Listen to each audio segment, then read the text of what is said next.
Oi, bem-vindos a mais um episódio do podcast Contra Controle. Eu sou sua anfitriã, José Dani Rocha, estudante de psicologia e mãe atípica. No episódio de hoje, vamos abordar um tema extremamente sensível, mas muito importante, que é o abuso sexual de crianças e adolescentes. Hoje teremos uma convidada muito especial, que é a renomada psicóloga e pesquisadora doutora Viviane Telles. A doutora Viviane desenvolve um trabalho riquíssimo sobre o comportamento verbal de crianças e adolescentes que foram vítimas de abuso sexual. Ela é behaviorista radical, atuante na área de psicologia infantil desde 97, doutora na área de análise funcional do comportamento verbal e desde 2014 atua como psicóloga perita da Delegacia de Proteção a Crianças e Adolescentes de Goiânia. Nesse episódio vamos falar de sinais, formas de prevenção e sobre a importância de entender o comportamento verbal dessas crianças, que pode ser um passo importante para identificar sinais de abuso e oferecer suporte necessário. Então, se você é profissional da área de psicologia, direito, ou responsável por criança e adolescente, ou até simplesmente um ouvinte interessado em aprender mais sobre o assunto, esse episódio é para você. Então, pegue seus fones de ouvido, prepare sua xícara de café e acompanhe mais um episódio do podcast Contra Controle.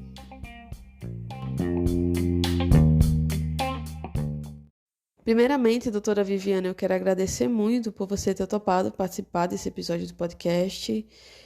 É um tema bem delicado, então é importante que fosse uma pessoa que realmente tivesse conhecimento sobre o assunto para abordar. E eu sou uma grande admiradora do seu trabalho, eu já acompanho um tempo nas redes sociais, eu já conheço um pouquinho assim do seu projeto. Tem também um e-book, né, que você desenvolveu a partir da sua tese de doutorado. Eu vou pedir para você falar um pouquinho mais sobre ele lá na frente. Mas antes de qualquer coisa, fala um pouquinho para os ouvintes sobre você. Se apresenta um pouquinho, fala um pouquinho sobre os trabalhos que você desenvolve.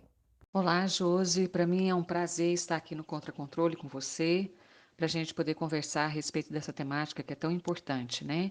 A violência sexual em desfavor de crianças e adolescentes. E o meu trabalho ele é voltado para a área da análise do comportamento. Então, eu sou uma behaviorista radical, né? Uma psicóloga behaviorista radical, analista do comportamento, e eu trabalho dentro da psicologia jurídica na análise aplicada do comportamento, psicologia jurídica ABA. Então, o projeto Contacto, ele desenvolve isso, né?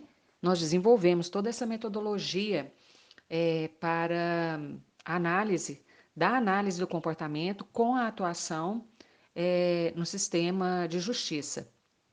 A minha formação ela é feita toda na PUC Goiás, né? Minha formação como psicóloga, o meu mestrado em psicologia evolucionista e o meu doutorado na área de análise do comportamento com o professor Dr. Lorismar Ernesto Simonassi.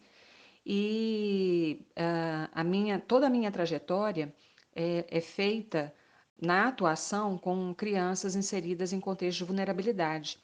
Em 2008, eu vou para um campo de extensão na PUC Goiás, de muita relevância, que trabalha especificamente com direitos violados. E lá eu inicio um trabalho muito próximo, aliás, fazendo a substituição do professor Rodolfo Petrelli, que é o maior rocharcista hoje dos tempos modernos, né? Desenvolvendo um trabalho com ele a partir do teste Rochat. E aí começo na graduação eu já vinha fazendo um trabalho dentro da área do Rochat, né, com a professora Marisete Malaguti, e aí eu dou continuidade em toda essa formação e experiência com o professor Rodolfo Petrelli. Quando eu iniciei o doutorado ali em 2009, que eu prestei uma nova seleção pública em 2013, porque eu fiquei grávida, né, da minha segunda filha, então eu inicio, mas desde 2008 a gente dá continuidade, desde 2009 a gente dá continuidade ao trabalho, né, que é realizar essa análise e estruturar a perícia psicológica, né. Eu atendi 2 crianças nesse campo de extensão da PUC Goiás, não só eu como toda a equipe, que chegou lá como sendo vítima de violência sexual. E o diagnóstico que nós fizemos, todo o acompanhamento de equipe multiprofissionais com a criança, não havia comparecido, né? Nem essa temática, nem testagem, experiência da criança, né, com a violência sexual. Isso me chamou muita atenção e eu fui atrás do professor Dr. Lorismar Ernesto Simonassi, que aí ele falou, olha, isso é puro comportamento verbal, né? Pessoas podem informar, até mesmo a polícia ou o sistema de justiça, fatos que não ocorreram, né? Isso me chamou muita atenção e porque sabemos que o diagnóstico, caso tenhamos um diagnóstico errado junto à criança, nós também vamos ter a terapêutica inadequada, né? Então, o diagnóstico ele é super importante para poder promover o diagnóstico adequado, não só para a criança, né? A terapêutica mais adequada não só para a criança, mas para toda a família, né? A matriz, de atendimento no Brasil, ela é uma matriz sociofamiliar, ou seja, todos devem estar envolvidos no desenvolvimento saudável de crianças e adolescentes. Então, doutora, você tem um programa, né, de capacitação de profissionais chamado Contacto, né, Projeto Contacto. Fala um pouquinho para o ouvinte, fala um pouquinho para a gente, como é que surgiu esse projeto, como esse projeto funciona. O projeto Contacto, ele surge no doutorado, né? Porque tacto, é um operante verbal. E na perícia psicológica, eu e o professor Loris Mário, né, nós analistas do comportamento, nós buscamos extrair o elemento, o operante verbal tacto. O tato ou tacto, ele é um único operante verbal na análise do comportamento que faz menção a um fato e ou evento que ocorreu físico, né? Um evento não verbal.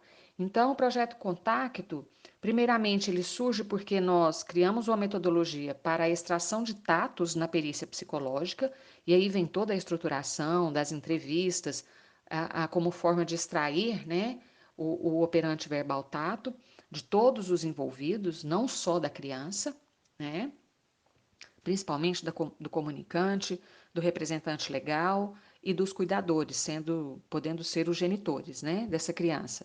Então o projeto Contacto ele vem desse nome e aí ele surge junto com a tese e todos os resultados que vieram dessa procedimentação da perícia psicológica, né?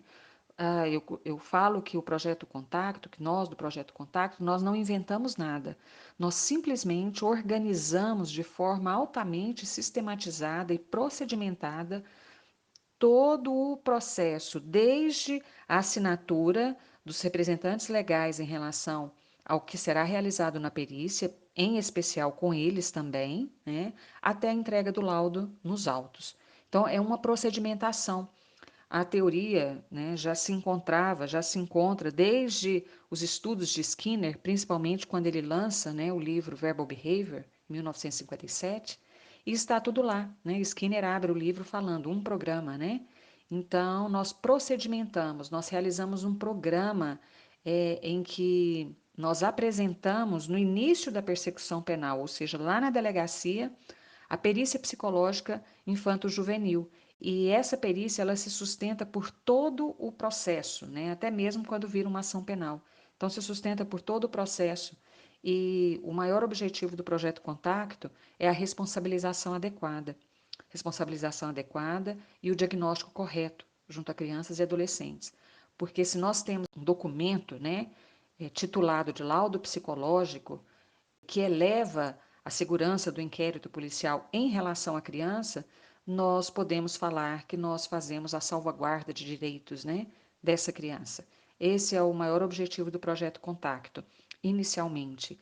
Posteriormente, a gente, com toda essa bagagem de pesquisa, de análise de dados, de replicação da tese, a tese foi replicada pela psicóloga Vivian Figueiredo no mestrado dela.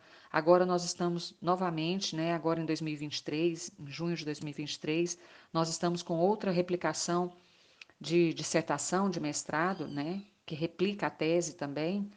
Então, toda essa bagagem teórica da pesquisa e da prática foi refinando o projeto Contacto e hoje nós realizamos não só a supervisão da clínica infantil ABA, né? Porque nós trabalhamos diretamente com crianças, mas realizamos também o treinamento de peritos e assistentes técnicos, né? Então, hoje o projeto Contacto ele tem uma grande missão de formar, né, profissionais da forma mais adequada, que tenha um vínculo muito próximo com a área do direito, né, de toda a legislação, da legislação infantil. Então, esse é o objetivo do projeto Contacto: formar, capacitar estudantes e profissionais e realizar uma perícia de excelência, né, no atendimento junto a crianças e adolescentes. E também o atendimento, formar profissionais no atendimento clínico, né, de crianças e adolescentes. A gente tem aqui no podcast ouvintes que são da área da psicologia, né, estudantes profissionais, mas a gente também tem ouvintes que são de outras áreas, ou até mesmo familiares ou pessoas que gostam desses temas, né? Então, para quem ainda não está habituado com esses termos, pode ser um pouquinho difícil, né, entender. Então, fala um pouquinho pra gente o que seria o comportamento verbal e o que seria essa análise funcional. Comportamento verbal é um comportamento como qualquer outro, né? Então, Skinner ele divide em comportamento verbal e não verbal, e aí a gente tem um comportamento verbal como um operante verbal, ou seja, algo adquirido, algo aprendido, né? E para nós, analistas do comportamento, todo comportamento ele pode ser aferido, ele pode não, ele deve ser aferido, ele deve ser medido, né? Então, o comportamento verbal também nós conseguimos realizar, aferir, né? Medir o comportamento. Então, quando a gente estrutura toda a parte da entrevista do projeto Contacto na perícia psicológica, nós conseguimos realizar essa medida do que está sendo dito, principalmente em relação à credibilidade de relatos e à sugestionabilidade de relatos. Porque no projeto Contacto, em comportamento verbal, nós entendemos que quando ocorre a sugestionabilidade de relatos, né, nós vamos nos aproximar mais de um operante verbal chamado intraverbal. Então, nós conseguimos realizar toda essa análise e diagnóstico do comportamento, né? E a nossa base de estudo é Verbal Behavior, né? Que é o livro de Skinner de 1957 e que ele menciona também o teste Rorschach como um grande sinalizador, né?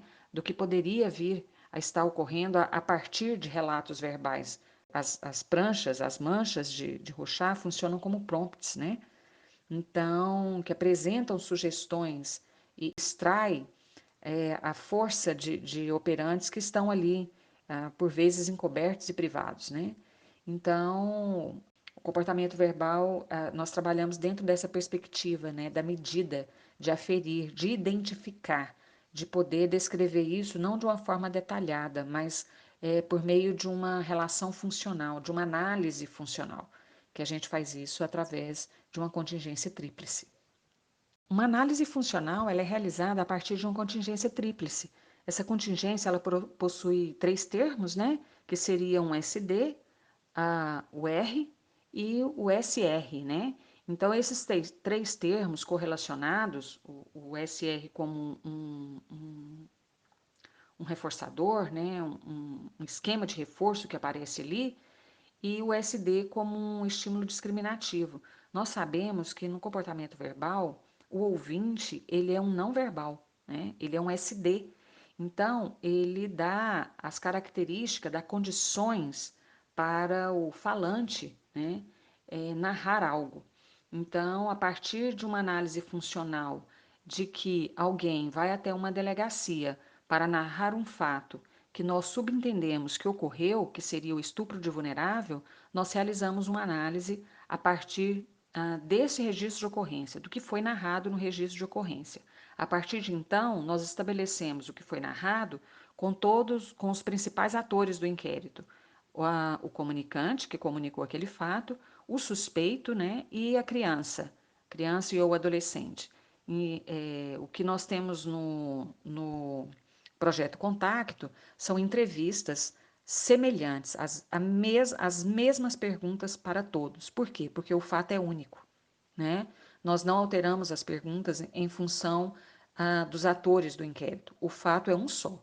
Então, nós vamos atrás do que ocorreu. a partir principalmente da cronologia dos fatos, de provas, de vários elementos que a gente pode trazer, né, a partir das perguntas que nós fazemos em relação ao que ocorreu. Aproveitando um pouco esse gancho, qual a importância da análise funcional do comportamento verbal na identificação de crimes de estupro de vulnerável? A importância da análise funcional do comportamento verbal nos crimes de estupro de vulnerável é que nós podemos aferir, medir este comportamento verbal e principalmente identificar o nível de coerência, a qualidade do relato de todos os envolvidos, o nível de sugestionabilidade, nível de cedência da criança, né?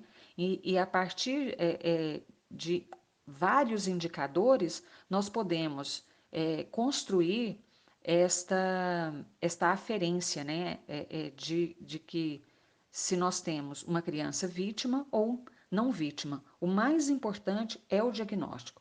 A hipótese do projeto Contacto é que todas as avaliações psicológicas realizadas enquanto perícia, elas partem do princípio de que ocorreram. Então, nós temos que corroborar ou não essa hipótese, né? E é isso que todas as entrevistas elas fazem, elas buscam extrair o tato, ou seja, a ocorrência do fato. Caso isso vai apontando por meio das respostas, dos relatos das pessoas, que isso não ocorreu, nós também vamos tendo uma sinalização do porquê não ocorreu. E principalmente, periciado, que é a criança, se o fato ocorreu, está nele. Então, nós utilizamos de estimulação suplementar por meio de perguntas adequadas, por meio de desenhos, por meio da hora jogo diagnóstica, que é um momento lúdico que a gente faz com a criança, né, para identificar em algum nível informacional, não só vocalizando, mas em algum nível, até mesmo principalmente o lúdico da criança, se ela traz elementos de vivenciar uma experiência de interação sexual, né? O relato autobiográfico difere em grande proporção de um relato treinado e ou sugestionado. Então, na prática, como é que funciona essa análise funcional do comportamento verbal e como ela se aplica, como ela pode ser aplicada na identificação dos sinais de abuso em crianças? A análise funcional do comportamento verbal, ela é feita por meio da contingência tríplice. Então, nós precisamos identificar, principalmente, qual a classe de resposta que está sendo investigada, que nós precisamos descrever. Então, no projeto Contacto, a classe de resposta que nós identificamos, que nós precisamos descrever, é a comunicação de crime, como isso ocorreu. Então, se o comunicante traz essa informação neste relato, né, que seria no registro de ocorrência, nós vamos, a partir de então, identificar como isso comparece no relato da criança, né? A partir de quais indicadores nós podemos identificar, principalmente o de sugestionabilidade, de credibilidade, de cedência e de coerência, né? Principalmente a qualidade do relato.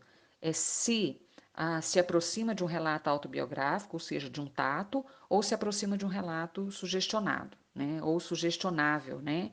Então, por vezes, nós não, nós não realizamos um, um diagnóstico a partir das consequências do que nos é apresentado, ou seja, as pessoas chegam e falam, a criança se comporta desta e dessa forma, né? Nós vamos averiguar junto à criança se esse comportamento comparece ou não. Existem sinais que podem indicar que uma criança está sofrendo abuso sexual?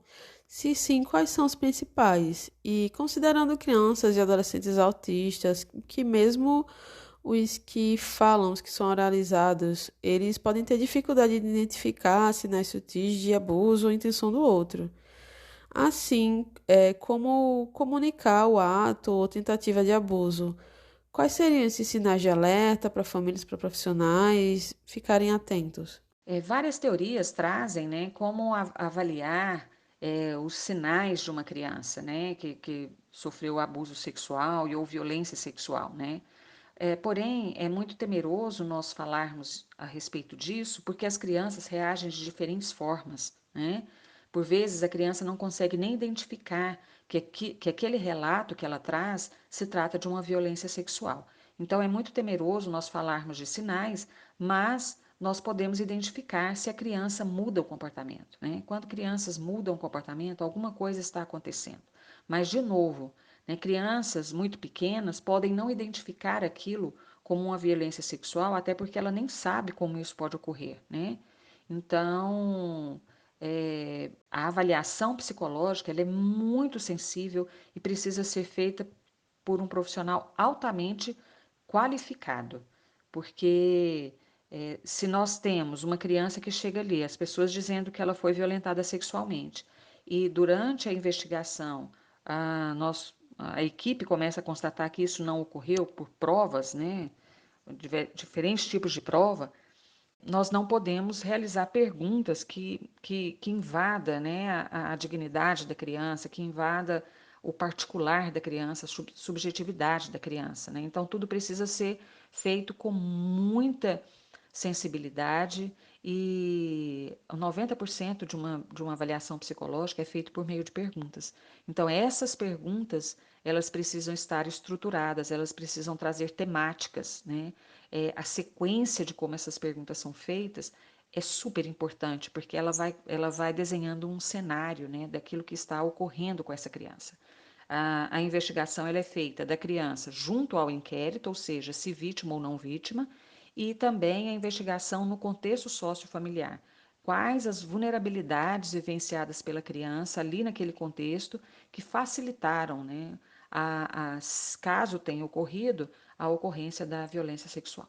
Essa questão, né, que você falou da importância de saber formular as perguntas, de fazer as perguntas da forma adequada, sem invadir, né, é muito importante porque uma pessoa sem um preparo adequado pode acabar fazendo perguntas que induzam a criança a dar a resposta que aquela pessoa espera, ou então fazer perguntas que já tenham as respostas ali dentro da pergunta, então acaba contaminando um pouco a fala da criança, que acaba concordando ou não concordando, ou seguindo ali naquela retórica de uma forma que acaba colocando palavras na boca daquela criança, sabe? Então, realmente é uma coisa muito delicada de se falar, de se perguntar. Exige todo um preparo, né? Crianças que possuem um quadro do espectro autista, elas passam por perícia também. Eu já realizei várias perícias com crianças do espectro e exatamente nós temos excelentes resultados, porque, de novo, o projeto Contacto, ele é feito a partir de uma perícia altamente estruturada. O professor Loris Mário, no começo do doutorado, ele falava assim para mim: fazer perícia de uma criança que fala é fácil. Eu quero ver você fazer uma perícia de uma criança que ainda não fala. Então, quando fala criança, é de 0 a 18 anos, entrando ali já na adolescência, né? Então, o projeto Contact ele é estruturado para atender a todos. A salvaguarda de direitos é para todas as crianças e adolescentes, independente da sua condição, seja emocional, seja física, seja cognitiva. Nós conseguimos alcançar a todos, porque a nossa atuação é com base científica, né? E, de novo, você não precisa vocalizar algo para identificarmos que algo está acontecendo com você.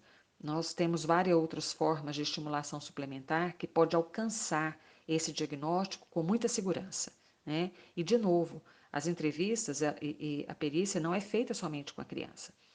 Os representantes legais passam pela perícia, os comunicantes, os suspeitos, né? Todos são avaliados em prol do melhor interesse da criança. Tanto é que a criança ela é a última a ser avaliada. Primeiro, nós realizamos todo o levantamento do campo em que a criança está inserida, principalmente em relação ao comunicante e ao suspeito. A mudança de comportamento da criança, né, pode ser algo que chama atenção, que pode trazer um alerta para os pais e para os profissionais que acompanham aquela criança, né, que já conhecem como aquela criança funciona. Mas como os pais e os profissionais podem diferenciar sinais de abuso de outros problemas emocionais e comportamentais? Caso os pais ou os profissionais, professores, algum adulto suspeite que a criança está sofrendo abuso sexual, que medidas eles devem tomar? Tudo vai precisar de um diagnóstico muito sensível, de um profissional capacitado, profissional adequado, especialista na temática e na área, porém a lei é clara: ao menor sinal de suspeita, deve ser informada a autoridade competente, né? A autoridade competente aí no caso é a autoridade policial. Não precisa ser constatado a violência sexual. Caso a pessoa tenha suspeita e ou na escola professores identifiquem a suspeita, é preciso fazer todo um procedimento. Hoje, a partir da Lei 13.431-17, exige toda essa procedimentação, esta estruturação, né, para que a criança possa ser inserida na rede de atenção e proteção e principalmente encaminhada à autoridade competente para que seja realizado toda a investigação em relação àquilo que se suspeita. Quais são os principais desafios enfrentados pelos profissionais de segurança e pelos psicólogos na identificação de sinais de abuso sexual infantil? E quais seriam as principais dificuldades, os principais desafios na realização da análise funcional do comportamento verbal nesses casos? Os principais desafios enfrentados hoje pelos profissionais, principalmente os psicólogos, na área de perícia psicológica infantil, seja na área da civil de família, na alienação parental, seja na área criminal de violência sexual, que é o artigo 217-A, de estupro de vulnerável, o desafio maior é a capacitação, né? É a capacitação adequada, a capacitação suficiente, a capacitação que ensine este profissional e o estudante a partir do compliance of the law, que é documentação feita a partir da legislação, né? Quality rights, que é um conceito de saúde mental que o SUS, né, o Sistema Único de Saúde brasileiro, ele adota, né, que é essa autonomia, esse cuidado que precisa de ter com essas pessoas, né, inseridas dentro de um contexto que envolve a saúde mental. O sistema de justiça, a partir de um conceito também chamado Friendly Justice, que o profissional precisa entender esse conceito e como isso funciona, né? Nós temos a resolução ECOSOC 2505, dentro da Lei 13.431-17, que é a lei que cria o Sistema de Garantia de Direitos, que é um documento super sensível internacional que aponta como o profissional deve trabalhar de forma adequada junto a crianças inseridas no sistema de justiça, né? O lema do projeto Contacto é esse: toda criança precisa ter a oportunidade de contar a sua própria história, porque quando se relata uma violência sexual, é um terceiro relatando, né? Dando voz para aquela criança. E o projeto Contacto, ele entende que precisa ser escutada a voz da própria criança, né? Com perguntas adequadas, com perguntas coerentes, com perguntas sensíveis, que alcance este quadro que a criança está inserida dentro do inquérito e dentro do sistema sociofamiliar, né? Então, acho que o maior desafio hoje é a qualificação adequada, né? A apresentação de todos esses conceitos para esses profissionais, para que eles se sintam cada vez mais seguros em apresentar um diagnóstico, né? O artigo 159 do Código de Processo Penal, ele traz isso, e o artigo também do Código de Processo Civil traz que a perícia precisa apresentar, ela precisa ser conclusiva, né? E somente com uma perícia, com um diagnóstico correto, nós teremos o tratamento e o encaminhamento adequado desta criança à rede de atenção e proteção. O principal desafio enfrentado por profissionais na realização de uma análise funcional do comportamento verbal é entender a análise do comportamento, principalmente a análise do comportamento aplicada, né? Como isso funciona, como se realiza uma análise funcional. É um procedimento extenso, que exige uma profundidade conceitual, mas principalmente entender o que seria esta relação funcional entre variáveis, né, independente e dependente, que é a classe de resposta, né? Como isso se dá? Quando se altera a classe de estímulo, se altera também a classe de respostas, né? A identificação da classe de respostas, Skinner fala que é o maior desafio, porque essa classe, ao ser identificada, ela precisa ser aferida, e comportamento verbal pode ser aferido, né? Então, o maior desafio é realizar, ter este conhecimento, né, da conceituação e aprofundar na parte teórica, na parte prática, a parte teórica na parte prática, né? E o projeto Contacto é essa capacitação ininterrupta. Nós temos grupo de estudo que acontece segunda-feira o grupo de perícia, quarta-feira o de desenvolvimento infantil e intervenção ABA, e o de sábado, que é a análise aplicada do comportamento. É um profissional que fica continuamente em estudo. Né? Nós precisamos ficar continuamente em estudo e em supervisão também. Nós não podemos nos distrair, né, com a quantidade de informações por vezes que chega, a quantidade de pressão em relação ao que deve ser feito, mas ao passo que quando temos um profissional capacitado, que estuda, que se dedica, que aprofunda teoricamente, ele consegue realizar um bom trabalho na prática. Skinner fala: confusão na teoria, confusão na prática. Agora que a gente já está mais por dentro do que seria o comportamento verbal, análise funcional, como é que funciona, quais são os objetivos, quais são os desafios, qual é o papel da perícia psicológica no início da persecução penal em caso de abuso sexual infantil? O trabalho da perícia, o papel da perícia no início da persecução penal em casos de violência sexual é elevar a segurança do inquérito policial em relação à responsabilização e ao diagnóstico adequado junto a crianças e adolescentes. O projeto Contacto, ele prima o tempo todo pelo diagnóstico correto. Porque se temos uma vítima, temos um suspeito, ou mais de um suspeito, ou até mesmo um cúmplice. Se não temos uma vítima, não temos um suspeito. Então, a responsabilização adequada vai depender do diagnóstico correto. E mais ainda, um diagnóstico fundamentado, embasado, que possa apontar claramente, por meio das características identificadas no diagnóstico infantil da criança e ou do adolescente, as características de atuação desse suspeito, como isso foi se dando, seja por um contato único, seja ao longo de um tempo. Então, faz-se necessário o diagnóstico correto para elevar a responsabilização e a segurança do inquérito policial quanto à responsabilização adequada.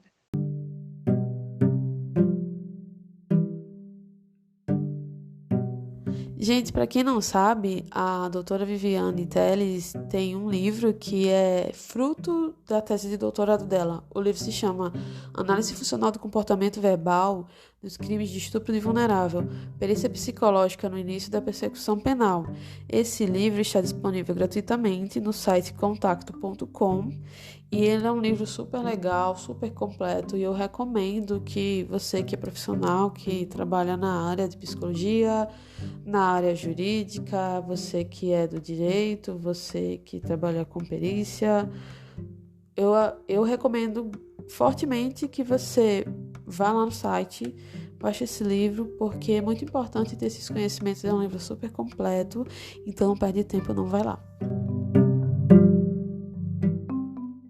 Doutora, como o seu livro Análise Funcional do Comportamento Verbal dos Crimes de Estupro de Vulnerável, Perícia Psicológica no Início da Persecução Penal, pode ajudar os profissionais a identificar sinais de abusos em crianças? O livro, né, meu e do professor Lorismário Simonassi, que é a Análise Funcional do Comportamento Verbal nos Crimes de Estupro de Vulnerável, Perícia Psicológica no Início da Persecução Penal, ele vem auxiliar os profissionais a identificar, a realizar um diagnóstico adequado por meio de toda a estruturação da perícia que a gente aponta, a gente esclarece passo a passo e principalmente do referencial teórico para realizar essa avaliação, essa análise, né?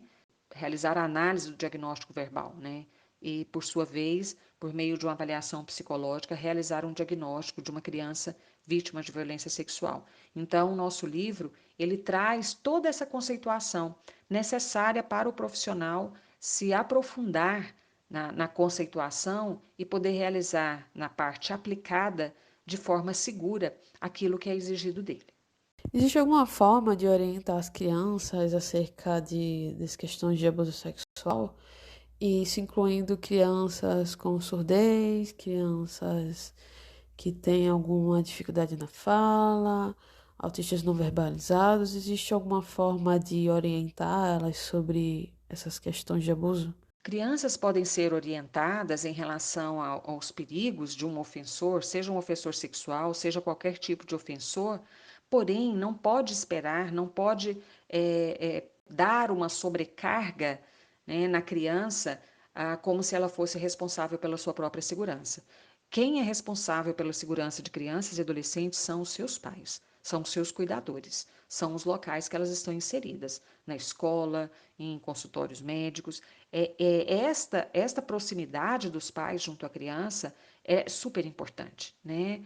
Crianças não podem ser responsabilizadas pela sua própria segurança. Elas não têm autonomia para isso, elas não entendem os desdobramentos de suas ações, elas não entendem as consequências de suas ações, então elas podem ser orientadas a não se aproximar de pessoas, no sentido de pessoas desconhecidas, partes do corpo que não podem ser tocadas, né? Porém, a responsabilidade é do adulto que cuida dessa criança, dos adultos que cuidam dessa criança. Eles são os responsáveis para garantir a segurança de crianças e adolescentes. Quais são as principais consequências de abuso sexual em crianças?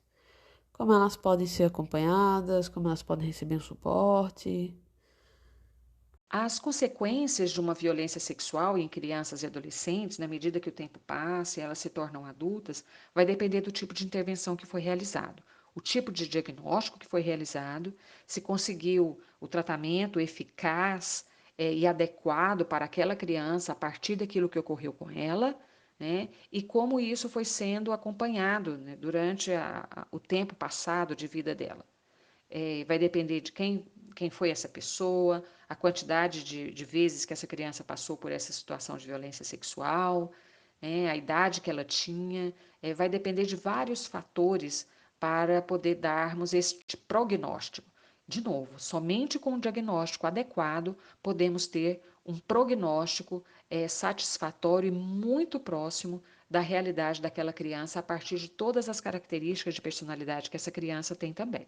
É importante averiguar isso, né? O impacto da violência sexual, mas também a partir do tipo de personalidade que essa criança tem. Então, isso aí faz parte já de um prognóstico.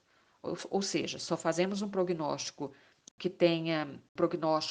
que seja eficaz a partir de um diagnóstico adequado e seguro que foi realizado com essa criança lá atrás, quando deu-se início a todo o processo, a toda a persecução penal.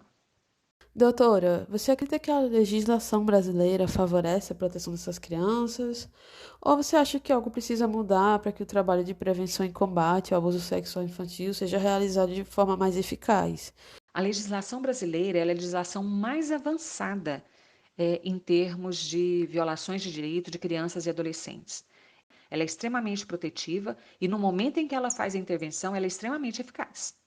O que nós precisamos são de profissionais capacitados para realizar a avaliação psicológica e ou acompanhar essa criança no sistema de justiça de forma adequada. Um profissional que entende de legislação infantil, ele consegue promover e elevar a segurança da criança de forma protetiva, de forma a salvaguardar os seus direitos, a garantir a integralidade de seus direitos de uma forma muito eficiente, né? Então, de novo, nós precisamos de profissionais que entendam todos esses conceitos que eu falei: compliance of the law, equality rights e friendly justice. É um tripé que todo profissional precisa ter conhecimento, né? Caso ele não tenha conhecimentos de um desses termos que eu disse aqui agora, ele é um profissional que precisa se capacitar, que precisa conhecer mais de perto toda essa conceituação, porque é ela que fundamenta não só o trabalho do profissional que atua com crianças inseridas no sistema de justiça, mas que procedimenta também, instrumentaliza todo o trabalho realizado pelo psicólogo e pelo perito, que temos aí os assistentes sociais também, que desenvolvem um belíssimo trabalho. Então, nós precisamos da capacitação de profissionais cada vez mais qualificados, de profissionais cada vez mais que tenham um conhecimento cada vez mais aprofundado, né, dos impactos da legislação infantil e do impacto da legislação na sua atuação. É disso que precisamos. E com relação às famílias, escolas, profissionais, como eles podem somar no combate ao abuso sexual infantil? A legislação, ela determina que se tenha profissionais capacitados em todos os locais, capacitados a identificar qualquer tipo de violência em todos os locais que trabalham com crianças, principalmente nas escolas.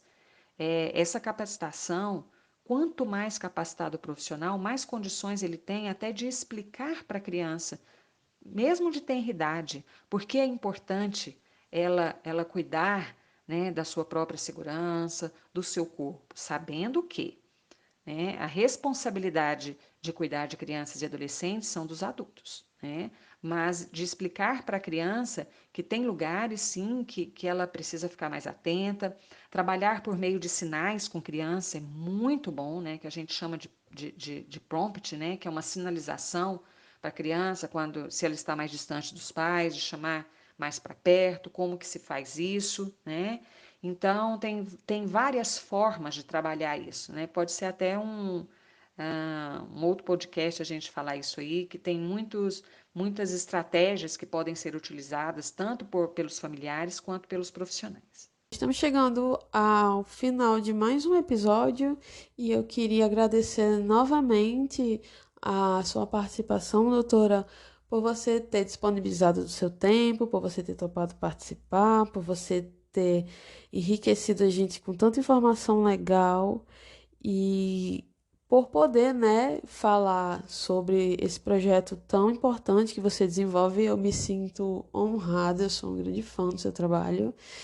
E antes de a gente terminar, você poderia deixar um recadinho para os ouvintes e também poderia deixar as formas de contactar, redes sociais. E muito, muito, muito obrigada por ter participado do podcast Contra Controle. Foi um prazer ter a sua participação. E eu espero contar com você, se quiser voltar para participar de outros episódios, abordar temas mais específicos, né? Porque esse episódio de hoje ele foi uma pegada mais geral sobre o assunto.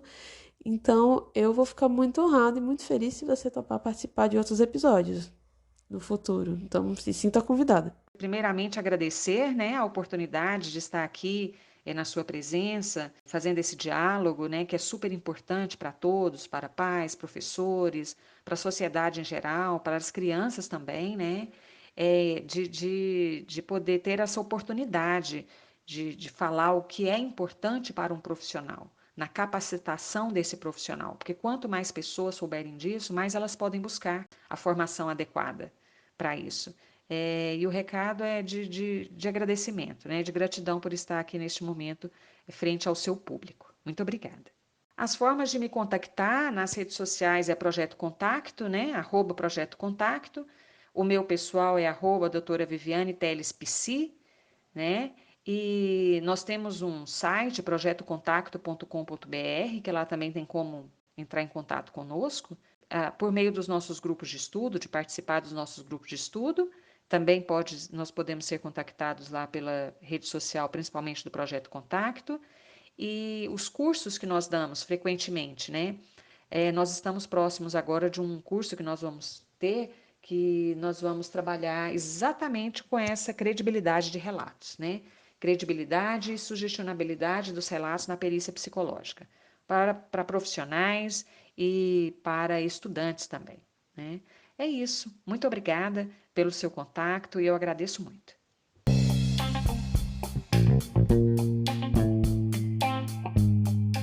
E com isso chegamos ao fim de mais um episódio do podcast Contra Controle. Eu agradeço imensamente a doutora Viviane Teles por compartilhar seu conhecimento conosco. Eu espero que essa conversa tenha despertado em vocês uma compreensão, uma sensibilidade maior sobre o tema, além de incentivar e buscar mais conhecimento, gente. Não fica no raso, vamos se aprofundar sobre o tema, vamos buscar mais conhecimento. Você que é estudante ou profissional que atua ou pretende atuar com esse público precisa estar preparado. E lembre-se que a análise funcional do comportamento verbal pode ser uma ferramenta poderosa para entender as experiências dessas crianças e ajudá-las a encontrar uma voz. Eu agradeço a você que ficou comigo até aqui e que faz parte dessa jornada junto comigo. E continue se informando, continue buscando conhecimento e continue sendo agente de mudança. Então é isso. Até o próximo episódio, na semana que vem. E conto com você para que no futuro a gente possa construir um mundo mais acolhedor, né? Para essas crianças, para esses adolescentes. E é isso, até o próximo episódio. Tchau, tchau.